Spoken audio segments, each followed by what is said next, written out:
Kita cerita sikit tentang bagaimana transistor digunakan sebagai NPN kan, digunakan sebagai amplifier. Cerita lah sikit kan. Okey, tengok pertama. Okey, dua keadaan lah sebelum dan selepas. Yang pertama, apabila switch dibuka. Switch dalam keadaan ni dibuka maksudnya bukan ni on, dia off sebenarnya. Switch dalam keadaan off.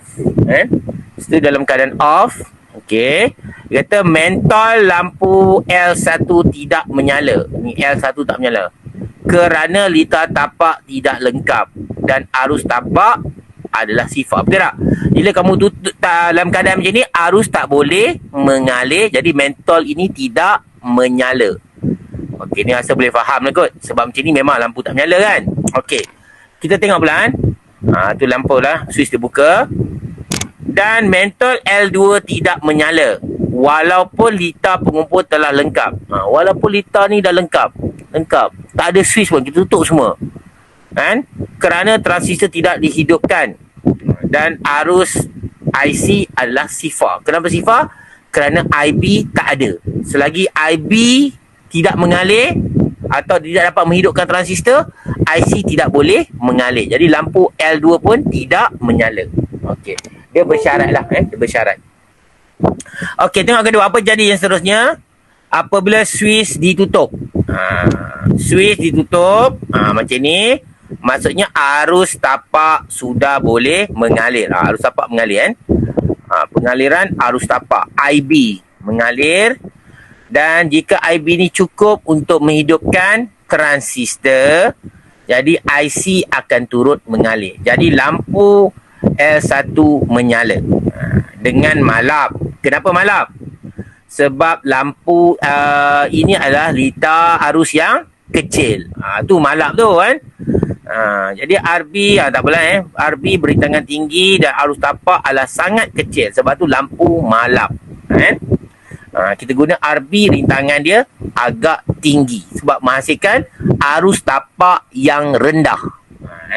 Rintangan tinggi, arus tapak yang rendah. Kena ingat ni pengaliran arus tapak ataupun litar tapak.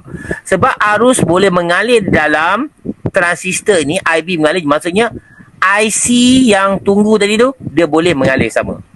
Jadi transistor dihidupkan, litar pengumpul pun dihidupkan. Transistor dihidupkan, dihidupkan kan. Dan apa jadi lampu 2? Lampu 2 menyala tak menyala? L2 menyala ke tak? Menyala. Ya, L2 akan menyala dengan lebih terang. Kenapa lebih terang? Sebab dia menggunakan bekalan yang lebih tinggi. Ni, bekalan yang lebih 6 volt. Jadi dia lebih terang. Lampu dia menyala dengan lebih terang kan. Okey, kesimpulan dia. Walaupun arus tapak yang kecil, dia menghasilkan voltan tapak yang cukup.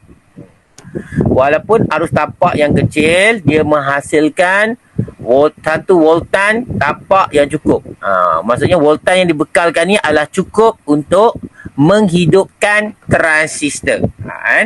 Jadi IB mengawal IC, tanpa IB tak adalah IC. Itu maksudnya kan. Jadi RB juga terang tadi, menghadkan arus tapak.